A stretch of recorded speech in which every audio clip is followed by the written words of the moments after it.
You ever notice how setbacks turn into stepping stones going forward? How they basically propel you forward? I like to think of them as a cannon. You're the cannonball. You get a setback, you put into the cannon, pulled back, lit on fire, and boom. You shot out, pause, shot out, and you propel forward. That's how I like to think of a setback. So whenever they come my way, I always take it in a positive manner. It's really weird. A lot of people think that's weird, but why are we so scared to take an L? What's the point? If you're scared to take an L, you just keep taking those L's. Instead of doing that, take the L graciously, learn from it, and move on. Move forward. Use it to your advantage. With a setback, you always see where you fell short and how you can progress forward from it. That's the good part about it.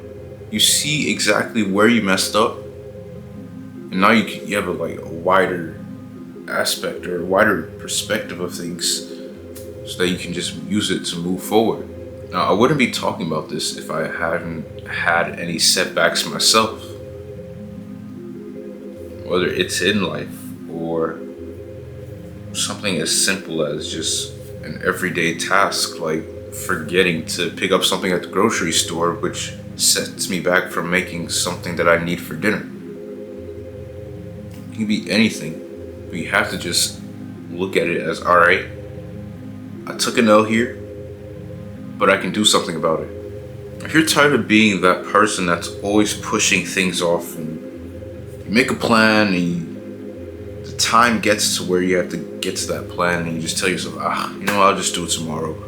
And then tomorrow gets here, and you're like, I'll just do it tomorrow again.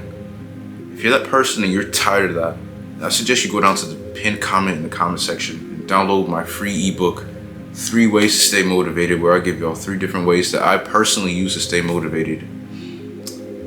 Trust me, get it. You won't regret it. For example, last setback that I can think of has to be, again, in flight school. It was my final check, actually. And the final check is something that we did before we went on to our skill test, which is basically how could I put it in simpler terms? It's basically the flight that gives you your license. That's the skill test. But the final check is what we do before the skill test to make sure that you're alright and that you can pass the skill test. But anyway, during that final check, I had a little incident where I didn't press one button in a plane to put me on course for something, and it basically just set me back and threw me off, and it basically caused me to partially pass the final check. But when I was debriefing it with my instructor, I didn't even take it personal. I knew it was my fault. It was something I did, and I had to take that L graciously, because if I had just done everything correctly like I was supposed to, that I wouldn't have had to just done that one small part again. So I ended up flying that one small part again. Literally, I think we were in the air for like 30 minutes just to do that one thing. Just because I didn't press one button, I had to fly 30 extra minutes and then go on to my skill test. So that setback, it didn't hurt necessarily because I handled it the correct way, but for some people, they would have taken it the wrong way. But I've had so many setbacks that when I get one nowadays, it's just like, I messed up somewhere and I gotta fix it. I gotta take this L and I gotta fix it. But anyway, I got the setback, did what I needed to do, went on to my skill test, and now I'm a pilot. Imagine, like, that one small setback, a lot of people would have taken it personally and basically just gone down the rabbit hole, and some people would have just not recovered from it because they expect perfection from themselves, and when they don't get it, it's disappointing. So there you see an example of me getting a setback, but that one setback basically propelled me forward And now I know for the rest of my life, don't ever make that same mistake again. It can cost you, just one button can cost you a lot.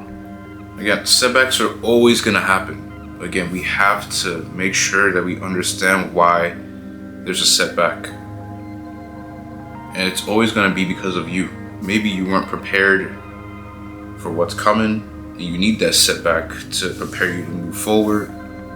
Or it can just be something unlucky, just like me in that example that I gave. I was a bit unlucky, somewhat unprepared, somewhat aware of what was going on in that situation, but at the same time, I needed that setback to have a clear image of exactly what went wrong so that I could propel myself forward. And now, I'm a pilot, right? I'm a commercially licensed pilot, so at the end of the day, things worked out for me as they were supposed to. And I needed that little setback in order to get to where I am today. Anyway, I hope y'all enjoyed the video, and I'll catch y'all on the next one.